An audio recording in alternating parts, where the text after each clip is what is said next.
Foi? Foi, tá gravando, né? Então, pronto, a partir de agora tá gravando a nossa aula e aí depois eu disponibilizo para vocês, tá bom? Bom, vamos lá então, pelo código, do 462 ao 466 do Código Civil. Primeira coisa, o que seria esse contrato preliminar? Qual que é o conceito desse contrato? Para que ele serve? Né? Então, primeira questão, a questão do conceito. O que seria? Nada mais que uma avença, através da qual as partes criam em favor de uma das partes ou de ambas as partes a faculdade de exigir o cumprimento do contrato que foi só projetado, tá bom? Então, esse contrato projetado seria o contrato preliminar. Então, a gente está projetando porque vai ter um contrato definitivo. Bom, então, a gente vai. O exemplo mais básico que a gente tem, mais comum que a gente tem, é o contrato de compra e venda de imóvel, por exemplo, tá? Por quê? Porque o contrato definitivo ele se dá quando? Quando tem escritura pública e o registro no cartório imobiliário. Bom, esse é o definitivo. Só que muitas das vezes não é a partir do momento que você já faz o contrato que você já vai escriturar e registrar e tudo mais. Às vezes vai fazer um parcelamento, vai esperar o pagamento para daí sim fazer o definitivo. O nosso próprio código fala que o contrato mesmo só se opera dando a propriedade, transferindo a propriedade com o registro. Entendeu? Com o registro no cartório imobiliário. Às vezes essa transferência não vai ser imediata. É o chamado, gente, contrato de gaveta. Eu não sei se vocês já conhecem, já fizeram, já ficaram sabendo de alguém que já fez, que aí faz o contrato lá de como vai ser o pagamento, qual vai ser o prazo, coloca as obrigações lá, tá? E deixa para transferir, para registrar, para regularizar mais à frente, que seria o contrato definitivo, tá bom? Então, coloca lá para frente. Esse é o famosinho contrato de gaveta, né? Que aí fica com essa obrigação de fazer. Que obrigação de fazer que seria essa? Que em algum momento vai fazer o contrato definitivo. Geralmente coloca lá quando que será feito. Por exemplo, financiar o imóvel por fazer um parcelamento por 4 anos, né? Ao final dos pagamentos vai ser feita a transferência, vai ser feito o registro, ou seja, naquele momento é que vai estar fazendo o contrato definitivo, tá? Porque o contrato de compra e venda de um imóvel, o próprio Código Civil prevê que tem que ter escritura pública e registro. Então, o contrato definitivo mesmo só se faria quando cumprir todas as formalidades, as solenidades que a própria lei exige, tá bom? Então, seria isso. Relembrando aqui, contrato, então, de contrato preliminar, conceito, seria a avença, vocês têm aí no roteirinho, seria a avença através da qual as partes criam, em favor de uma ou de mais delas, a faculdade de exigir o cumprimento de um contrato apenas projetado. Deixa eu ver, a Lídia já colocou uma dúvida aqui. Peraí. Pera. Ai, olha, tô indo, gente, tô indo. Fechei, abri de novo. Tá, essa era a minha dúvida. Tem mais coisa antes, peraí. A Ari perguntou primeiro, prof, tem um caso assim na minha família, prazo e longo. Aí só vai passar quando eu terminar de pagar. É isso mesmo, tá bom? Seria isso. O que eles fizeram nesse primeiro momento? O contrato preliminar. Contrato preliminar. E depois é que vai regularizar, vai fazer o contrato definitivo. Tá bom? Esse é o exemplo aí para a gente visualizar isso. Pode fazer em outras modalidades? Pode também, mas esse é o mais comum que se tem. Lídia, essa era a minha dúvida, se o contrato de compra e venda se enquadrava como contrato preliminar. Obrigada, professora. Seria o contratinho de gaveta, né? Mas aí, quando para passar mesmo, você não consegue já de imediato fazer o definitivo, né? O definitivo mesmo é quando tiver o registro. Então, por exemplo, tem pendência, tem gente que vende, por exemplo, sem ter terminado o inventário, entendeu? Algumas coisas que são mais truncadas, assim, que está com alguma pendência, até regularizar, tal, para poder fazer o definitivo. Isso não quer dizer que não possa ser alienado, tá? Então, o contrato preliminar é até para isso também, para facilitar que se utilize esse instituto. Por quê? Qual que é o que é bom, o que é de benéfico no contrato preliminar? Ele não exige a formalidade. Por exemplo, o de imóveis que exige que seja por escritura pública e registro, esse não exige, o contrato preliminar não exige, pode ser por instrumento particular. Então, pode ser por instrumento público, como também pode ser por instrumento particular. Então, facilita as negociações, tá bom? Então, por isso que ele é bastante utilizado e para que as negociações mesmo sejam viáveis, né? Porque sempre regularizar tudo para você conseguir fazer venda de um imóvel, ainda que tivesse tudo regularizado documentalmente, às vezes você não sabe também se a pessoa vai pagar, né? Até uma segurança também para o vendedor, de que só depois que tiver pago, faça a transferência, faça o contrato definitivo. Ok? Então, o que a gente anotou ainda aí no roteirinho? Tem obrigação de fazer um contrato definitivo. Isso, essa é a obrigação. Essa obrigação já está intrínseca no contrato preliminar, de que depois seja feito um definitivo. É por isso que eles chamam de preliminar. Então, ele é anterior ao contrato definitivo. Tá bom?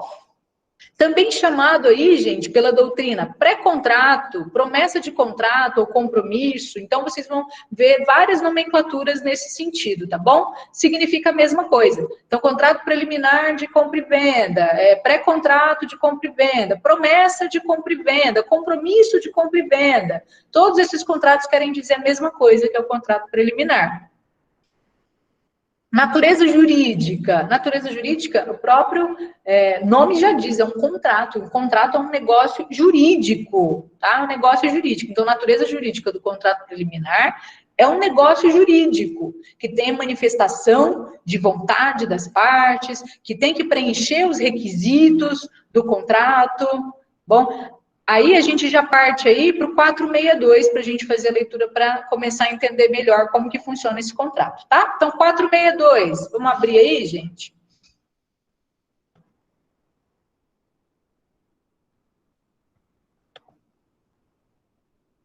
Deixa eu ver se eu consigo abrir aqui, gente. Deixa eu testar. Consigo abrir o código aqui. Apresentar. Uma janela.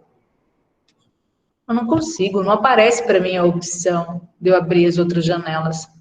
Ai, quem sabe um dia, né?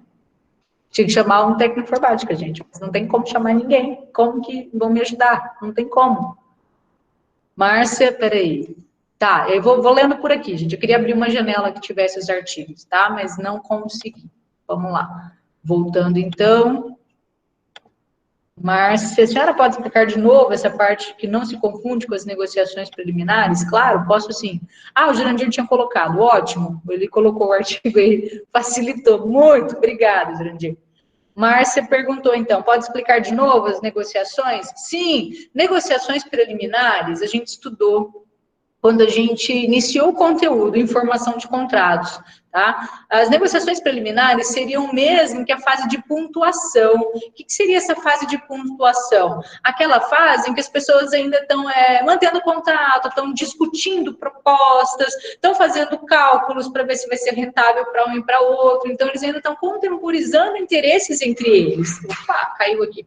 Então, eles ainda não discutiram para ver se vai ser interessante. Entendeu? Essa é a parte de negociações preliminares. E nessa fase em que ainda há discussão, não há ainda um contrato. É antes do contrato. Não há nada ainda que eles colocaram por escrito e que eles vão assinar. No contrato preliminar, sim, eles vão colocar todas as cláusulas e vão assinar. Tá dando essa faculdade de exigir o cumprimento, de fazer um contrato definitivo. Bom, agora nas negociações preliminares, não, ela é anterior, ainda está sendo discutida. Está passando a minuta para um lado, minuta para o outro, as partes não fecharam ainda, não há aquela aceitação, aquele consenso, não há assinatura ainda, tá bom? Então, ainda não ocorreu essa aceitação, e sim essa fase de discussão. E o que a gente estudou lá na época? É até bom para relembrar o que a gente tinha visto, que lá, nas negociações preliminares, não gera o direito à contratação, ao que foi contratado, tá bom? Se eu estou, por exemplo, negociando ainda um carro, a gente ainda não chegou no valor. A gente está discutindo, ele quer 30, eu quero 25, a gente ainda está discutindo sobre isso. Então, eu estou na fase de negociações preliminares. Isso não me dá o direito de exigir o carro. Não me dá, porque eu ainda não fechei com ele qual vai ser o valor. Nós ainda estamos negociando. Então, por isso que não se confunde, tá? Agora, a partir do momento que eu falo, olha, Fechamos o valor, batemos o martelo, 28, tá? 28, ele aceita, eu também aceito, tá tudo certo. 28, fechamos, agora a gente faz um contratinho de promessa, de compra e venda, alguma coisa assim, que a transferência do veículo vai se dar. Hoje a gente sabe que tem prazo, tá bom, gente, no Detran para transferir, tá? Mas vamos supor que não tenha prazo. Fala, não, só se vai se dar, ou o pagamento seja em menos vezes. Fala, olha, o pagamento vai ser.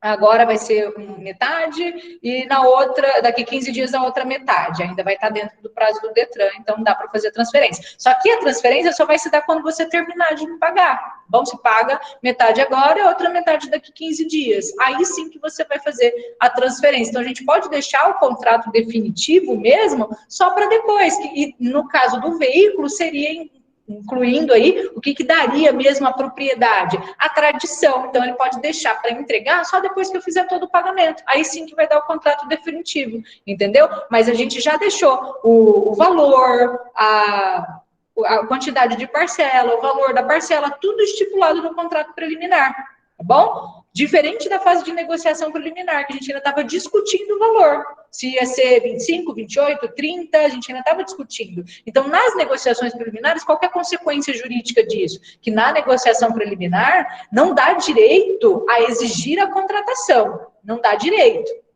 Tá bom? Então, eu não vou ter direito, estou lá discutindo ainda a negociação, e a pessoa deixa de me vender, fala, não, demorou, tal, vendi para outra pessoa. Não me dá o direito de exigir o carro, tá bom? Diferentemente seria no contrato preliminar. No contrato preliminar pode dar sim esse direito de exigir, tá? Essa é a diferença. No contrato preliminar já te dá direitos de exigência, de cumprir aí, de fazer o contrato definitivo. As negociações preliminares, não. O máximo que pode dar é uma responsabilização civil por algum dano que possa ser causado na negociação preliminar, mas não o direito de exigir um contrato que não foi feito.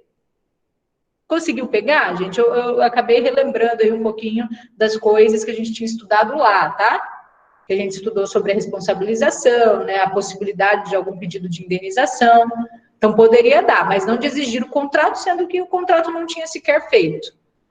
Isso não poderia, tá bom? Depois só manda um ok aí para ver se você entendeu, se pegou certinho, tá bom? Então, por isso que não se confunde. Negociação preliminar é a fase de pontuação. Não gera direitos relativos ao contrato, porque não tem contrato. Contrato preliminar é um contrato, é um negócio jurídico. É isso que a gente está falando agora, né? Que é um negócio jurídico. Então, por que é um negócio jurídico? Porque preenche os requisitos de ser um negócio jurídico. Tem a declaração da vontade manifestada, então há essa manifestação de vontade das partes e preenche os requisitos essenciais. Que requisitos essenciais que são esses? De existência e validade, principalmente, tá bom? Justamente para que produza efeitos. Para que produza efeitos. E aí o 462 trata disso. Vamos ler o 462? Diz assim, estão entendendo, gente? Ninguém mandou mais nada, só mostra se estão vivos aí. Um A. Tá certo? Ai, cadê vocês, gente? Peraí. Se eu não rolar o negócio aqui, realmente não dá para ver que vocês estão aí. Peraí. Exemplo, Ariane. Exemplo, minha avó vendeu uma fazenda, porém, ela só vai passar a terra para o comprador quando ele terminar de pagar, que será só o ano que vem. Então, só teve contrato preliminar, pois ela tem a obrigação de passar a fazenda no nome do comprador. Seria isso? É isso mesmo, tá bom? É isso mesmo. Justamente porque é uma compra e venda de um imóvel, que no caso aqui do seu exemplo é uma fazenda. E quando que se dá o contrato definitivo de um imóvel? Com a escritura pública e o registro. Ela vai fazer isso agora? Não vai fazer. Mas não está vigorando obrigações entre eles? Tá. Por quê? Porque há um contrato preliminar. Tá bom? Senão inviabilizaria, entendeu? Senão inviabilizaria. A gente não conseguiria cobrar obrigações, direitos e obrigações de ninguém enquanto não tivesse o registro, a transferência. Tá? Então, justamente para facilitar essas circunstâncias mesmo. Márcia entendeu? Uhum. Ana Cláudia, pré-contrato, contrato preliminar. Mesma coisa, Ana. Pré-contrato, contrato preliminar, promessa de compra e venda, compromisso. Tá bom? Mesma coisa, doutrinariamente é tudo a mesma coisa. Sim, entendi. Sim, Ana. Sim, prof. Ah, ok, obrigada, ok. Sim, sim, sim. Ok.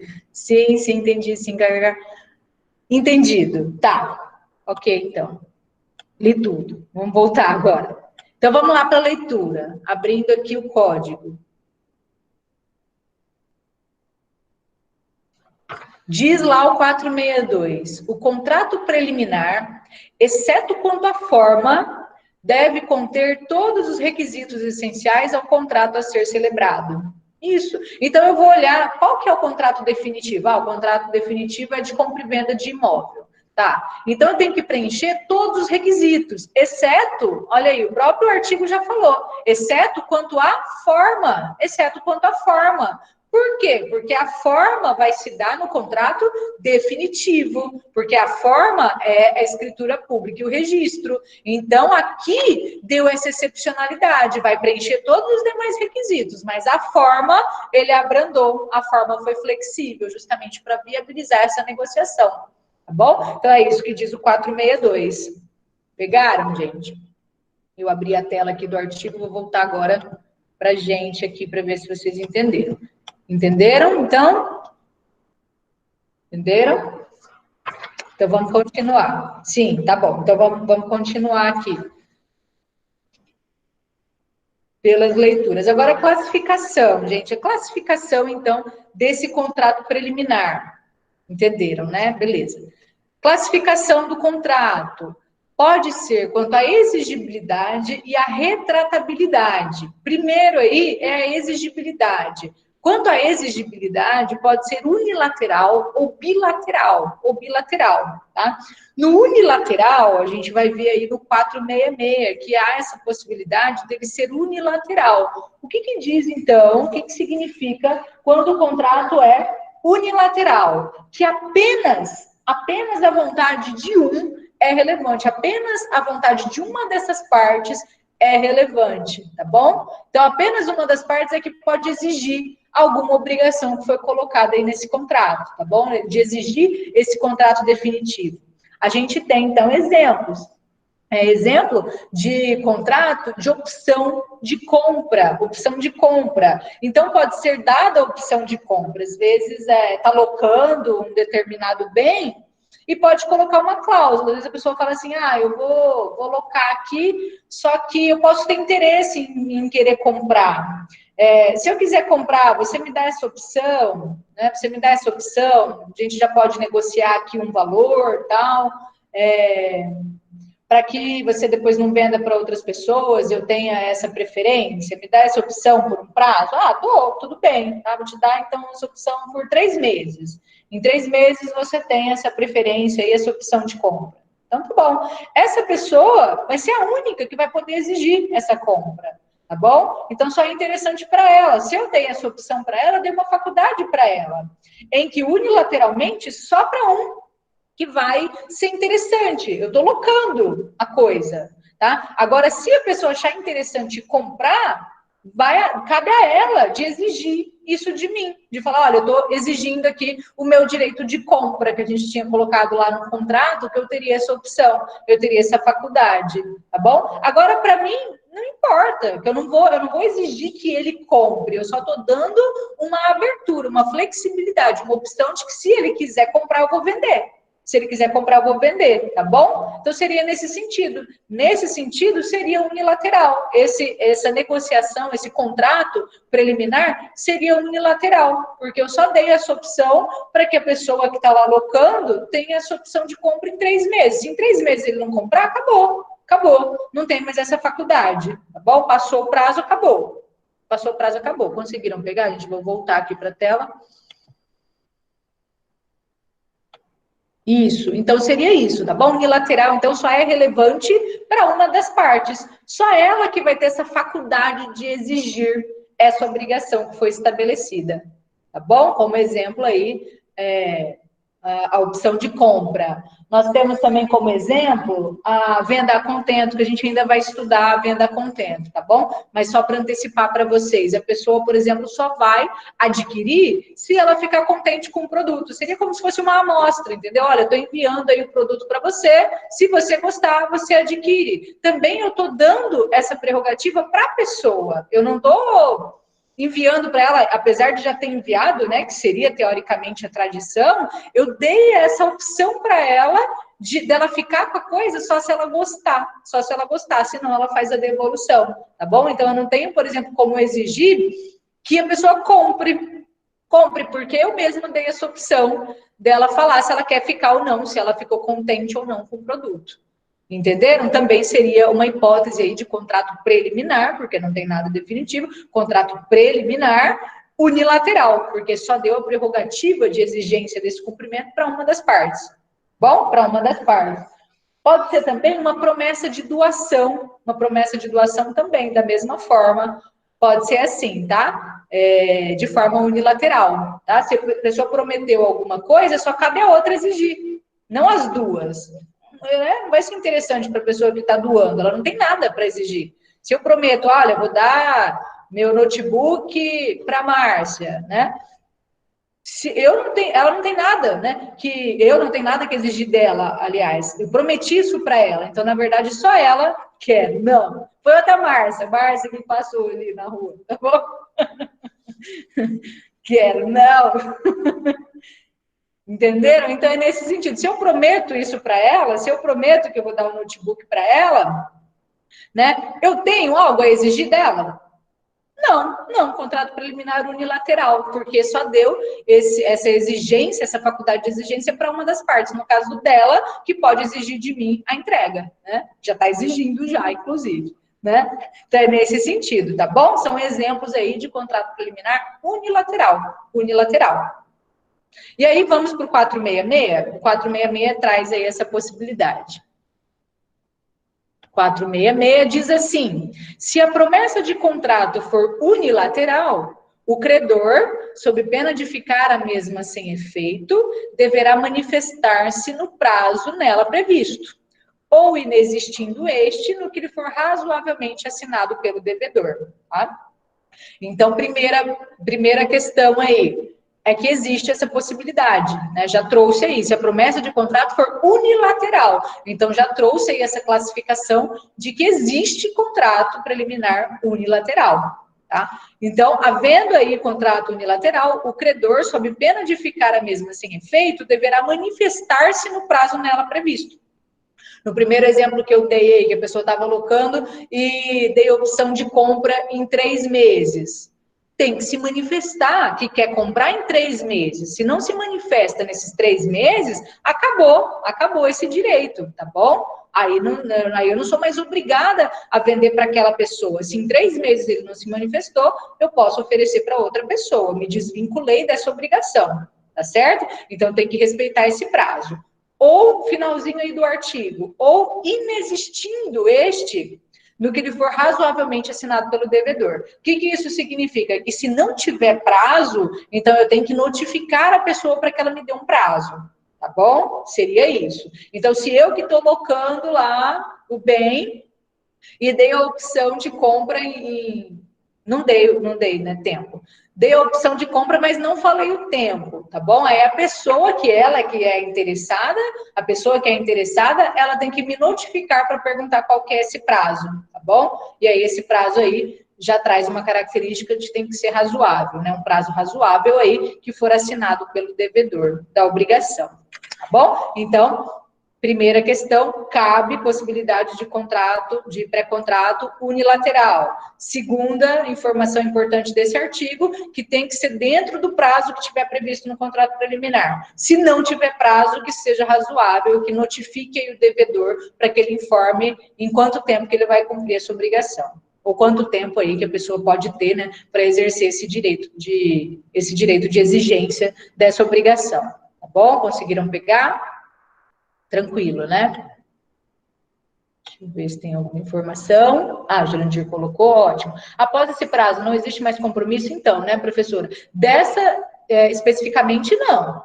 tá? Pode ser um contrato sobre outras coisas, mas especificamente sobre uma obrigação unilateral, como a gente deu da opção de compra, não.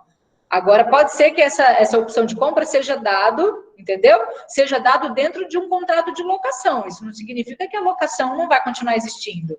Vai continuar existindo, tá? Mas essa obrigação que se deu mediante um contrato preliminar, que foi referente à opção de compra, essa sim deixa de ser, se eu coloquei lá prazo de 3 meses para a pessoa exercer esse direito, se ela não exerceu, acabou. Isso. Né? Aquele compromisso não existiria mais, entendeu? Por isso que pode ser chamado também de compromisso. Compromisso, promessa, aquela promessa não se faria mais. Ou isso. Entendeu, né? Aí o bilateral agora. Bilateral assinalei aí para vocês para a gente estudar pelo 463, tá? O que seria o bilateral? Se unilateral, essa exigência é dada só para uma pessoa, então bilateral é para as duas partes, tá bom? Então ambas as partes podem exigir, como no contrato de compra e venda de um imóvel. As duas partes podem exigir, tá? Porque também não é interessante para o vendedor ficar vinculado naquele imóvel, continuar sendo proprietário, sendo que ele nem tem mais a posse. Às vezes é até ruim, porque vai incidir imposto sobre ele. Tá? Então, é até ruim. Então, a parte que está comprando pode ter interesse, ela já terminou de pagar, ela tem interesse de colocar, regularizar logo o nome dela. Às vezes porque pode vir aí um falecimento, né? E a pessoa depois deixar problemas em inventário, porque está no nome de outra pessoa, tá? Então pode deixar problemas. Às vezes a pessoa quer também vender já para outra pessoa e não consegue, porque tem que regularizar. A pessoa que quer comprar é só se estiver no nome dessa pessoa.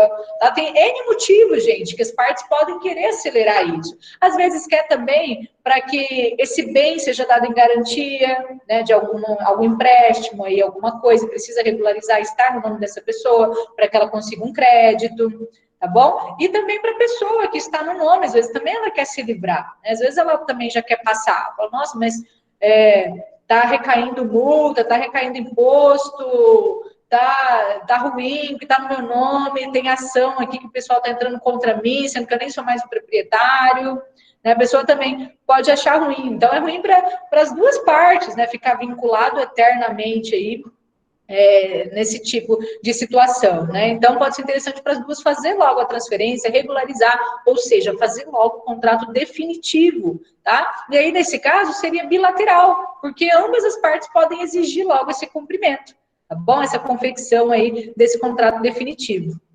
ok? Então, bilateral aí seria isso. Ver se tem alguma informação a mais aqui para passar para vocês.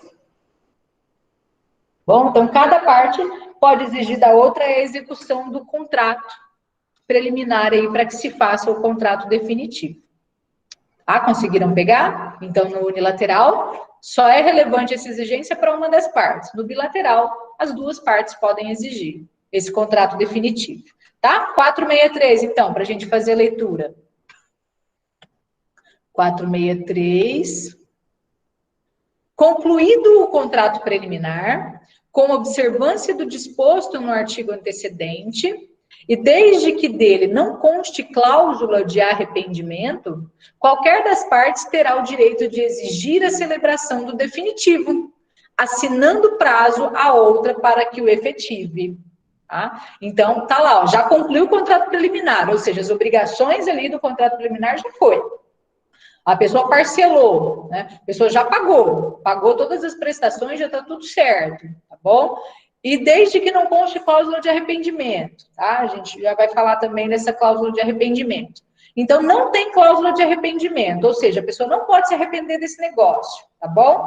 E já estão cumpridas as obrigações previstas no contrato preliminar, então qualquer das partes terá o direito de exigir a celebração do definitivo, do contrato definitivo, assinando prazo a outra para que o efetive, é o que geralmente coloca, né? No prazo de que seja efetivado aí, celebrado definitivo em 180 dias, em 1 ano, já deixar assinalado que prazo é esse para que se cumpra, para que se faça o definitivo, tá bom? Para que regularize, então, a situação. É isso que diz o 463. E se aqui está dando esse direito para as partes, né, esse direito de exigir a celebração do definitivo para as partes, então significa que ele é bilateral, tá bom? Bilateral.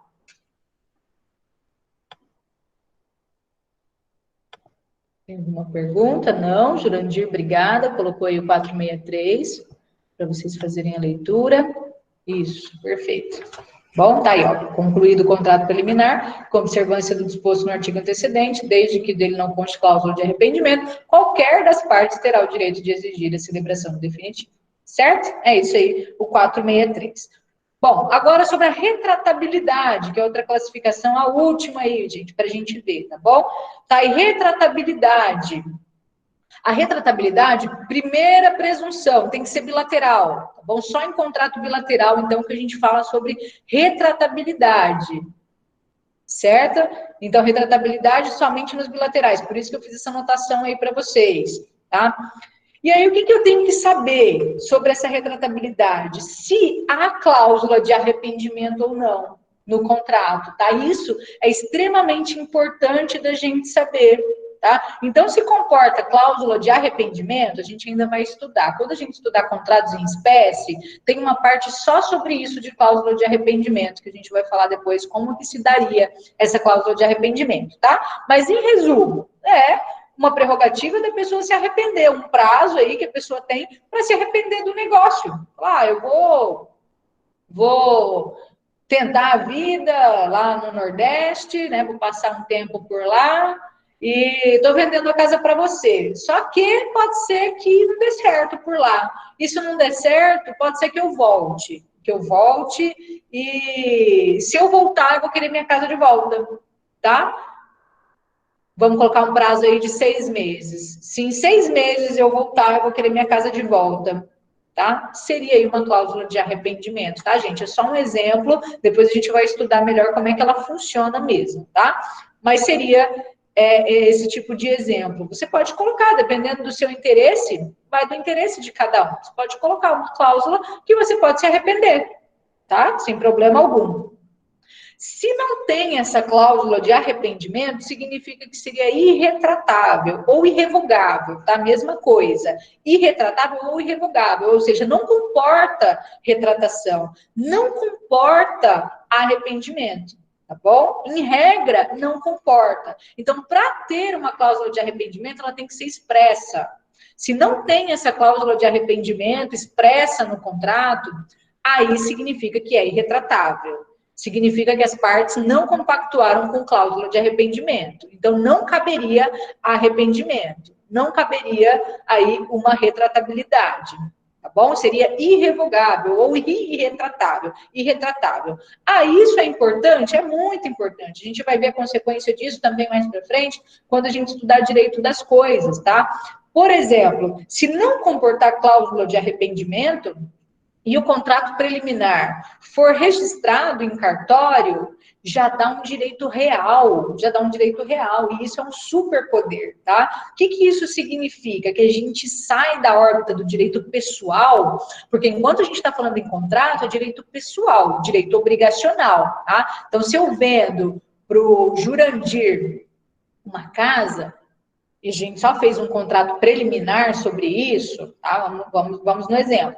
Só fizemos um contrato preliminar sobre isso, tá? Se não vinga, se a gente não faz o definitivo, significa que não transferiu a propriedade, não transferiu. Se a gente coloca uma cláusula de arrependimento, significa que a gente pode se arrepender daquele negócio, ok? Se não coloca, qual que é o poder que isso tem? Se a gente não coloca cláusula de arrependimento, então não cabe arrependimento. E se a gente registra isso, passa só do direito obrigacional e vai para o direito real. A gente vai ver, gera um negócio aí. Que negócio? Não entendi. Não entendi. Stephanie, volta aí, por favor, tá? Seu raciocínio. Então, o que isso significa? Que aí eu me vinculo com a coisa, dá um direito real. Vocês vão ver depois, está lá disposto no 1417 e 1418 do Código Civil, quando a gente for estudar direito das coisas. Então, passa dessa órbita só minha e dele, enquanto obrigações pessoais, e eu me vinculo com a coisa, me dá um direito real, tá? O que isso significa? Que se mesmo que o Jurandir não cumpra o combinado de ir lá no cartório registrar, tá bom? Se eu já tinha registrado o contrato preliminar No cartório, eu posso pedir para o juiz, isso vai dar efeito também erga omnes com relação a terceiros, mas eu posso pedir para o juiz uma adjudicação compulsória, que a gente vai ver depois também o que significa isso, tá? Mas já de antemão falando para vocês, o que significaria isso? Que mesmo que ele não vá lá fazer isso, eu não preciso ficar vinculada a ele ir ou não. Se ele não foi no prazo que foi estipulado para ele fazer isso, eu posso pedir para que o juiz faça isso. O juiz vai falar que a casa é minha, que o imóvel é meu, mesmo que ele não tenha ido, tá bom? Então, passou da órbita da obrigação pessoal dele, que poderia ensejar alguma indenização, e me dá o direito direto à coisa. Eu posso pedir para o juiz, olha, juiz, a gente fez um contrato preliminar aqui, está registrado em cartório, tudo bonitinho, tudo certinho, e a pessoa não cumpriu, então eu quero que você me autorize aí que essa casa é minha, né? Autoriza o cartório a transferir essa casa para o meu nome, porque ele não está cumprindo a obrigação dele. Tá bom? Então, geraria aí um direito real, que está previsto no 1417, 1418, e já te dá uma obrigação direta com relação à coisa, tá? Passa da órbita do pessoal, do obrigacional, em que, no pior das hipóteses, quando a gente está falando só de direito obrigacional, direito pessoal, qual que é o pior das hipóteses? Que o descumprimento enseja indenização.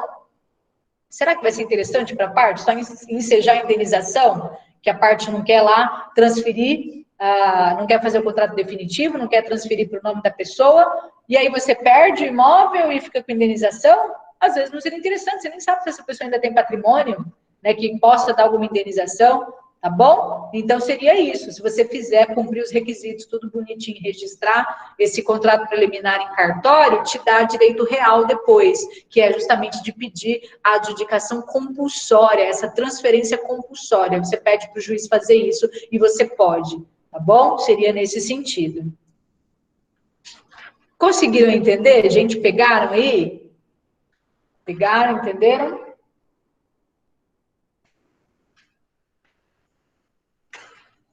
Oi, só me falam aí se entenderam, tudo certo? O Jurandir colocou também do 1417. Vamos ler aí. Mediante promessa, olha lá a promessa, ó. Mediante promessa de compra e venda em que não se pactuou arrependimento. Não pode ter cláusula de arrependimento, como nós já falamos. Celebrada por instrumento público ou particular e registrada no cartório, adquire o promitente comprador direito real à aquisição do imóvel. Tá bom? É isso que diz o artigo. Então, em regra, gente, a interpretação do artigo seria o quê? Que precisaria do registro no cartório de registro imobiliário, tá bom? Mas a gente já vê alguns julgados mais recentes aí que dispensam essa obrigatoriedade de registro no cartório de registro imobiliário, tá bom? Entende o quê? Que esse registro seria mais mesmo para dar efeito com relação a terceiros, tá? Para depois outra pessoa falar que não sabia, que a gente já estudou evicção também, por exemplo, para que depois não dê alguma evicção, ou um terceiro de boa fé e falar, eu não sabia que ele também tinha vendido para outra pessoa, tá bom? Então, seria esse registro seria para isso, segundo os julgados mais recentes, tá? Mas pela leitura, pela interpretação do código, fica claro aí que para que se tenha direito real, seria necessário esse registro do contrato preliminar no cartório de registro imobiliário, tá bom? Para que passasse desse direito obrigacional e gerasse um direito real, um direito já sobre a coisa, tá bom? Independentemente da pessoa ter cumprido a obrigação ou não. No 418, ele colocou também, promitente comprador, titular de direito real, pode exigir do promitente vendedor ou de terceiros a quem os direitos destes forem cedidos, a outorga da escritura definitiva da compra e venda, conforme disposto no instrumento preliminar. E se houver recusa, requerer ao juiz a adjudicação do imóvel. Tá bom? Esses artigos depois a gente vai estudar melhor mais para frente, mas vocês já de antemão já ficam sabendo aí que se o contrato preliminar tiver registrado, também enseja direito real. Isso. Então tá, gente. É isso aí, tá? Como eu falei para vocês, essa aula seria gravada, então ela seria mais curtinha, até porque o vídeo não comporta muito tempo de gravação. Eu tentei um de 20 minutos, eu não estava indo, gente, aqui, tá? Então ele seria menor mesmo. E aí foi isso que eu tinha preparado para vocês aí para hoje, aí por isso que agora ao vivo ela vai ficar mais curta mesmo. Então eu fico à disposição de vocês aí, se alguém ficou com alguma dúvida desse conteúdo, eu fico à disposição, tá bom? Certo? E aí depois eu vou tentar o gravado, gente. Eu sei que o gravado fica melhor para vocês aí também. E aí depois eu tento fazer o gravado. Pode ser que algum dia eu consiga. Se pudesse, gente, entrar em contato com outras pessoas, às vezes poderia ser ajudada, né? Mas não pode. Então eu estou me virando aqui como dá. E lança 3 pontos. Olha, lança 3 pontos. Negativo. Eu fiquei de passar também para vocês. Amanhã eu estou passando para vocês qual que é a atividade que vocês têm que fazer valendo 1,5 ponto. Tá bom? Então, amanhã, dá uma olhadinha aí no Class que vai estar disponível para vocês também. Certo? Eu tô aqui assistindo aula com a minha mãe. Oi, tudo bem? Olha lá, Maite. Dá tchau. Dá tchau, amor. Tchau. Dá Deixa tchau. eu ver. Oi, gente. Ai, que delícia. Tô aqui assistindo minhas aulas. Beijo. Se não tiver mais saudades também, Ana. Beijo para vocês. Se não tiver dúvida por aqui, quiser mandar por e-mail ou pelo Class ou pelo chat, fica à vontade, tá bom? Beijo para vocês, gente. Tchau, obrigada, beijo, beijo. Tô com saudade também, gente. Vamos torcer aí para voltar ao presencial logo. Ai, tá bom de isolamento, eu também acho, José. Super concordo com você. Já tá bom já, né? Primeiro dia tava de boa, agora eu já pronto, já cansei também. Quero ver vocês, quero abraçar, quero beijar. Né? A gente sente falta disso também. Professora, se você quiser entrar pelo celular, e aí eu fui ensinando algumas coisas que eu sei, aí você vai ficar com uma conta duas contas, aí eu vou olhando no celular o que você está fazendo na tela e te ensinando, isso é isso, aquilo é aquilo. Tá, esse mesmo, você tinha me falado como que era, né, que era ali do apresentar, só que não aparece a opção do documento para eu clicar nele para apresentar, entendeu? Tenta fazer aí para você ver, não aparece o documento. Isso no celular ou no computador? No computador. Será que no celular apareceria? Não, eu acho que no computador. Não, ele só aparece a mesma tela que a gente está. Como porque opção tem duas opções. No meu, pelo menos, aparece duas opções de tela. Apresentar e aparecer duas opções. Deixa eu tentar entrar aqui. Vou tentar entrar aqui também, peraí. Porque aqui tem... Quando você clica em pessoas... É verdade. Vou encerrar, peraí. Esqueço disso toda vez. Deixa a gravação. A gravação. Pronto, interrompi.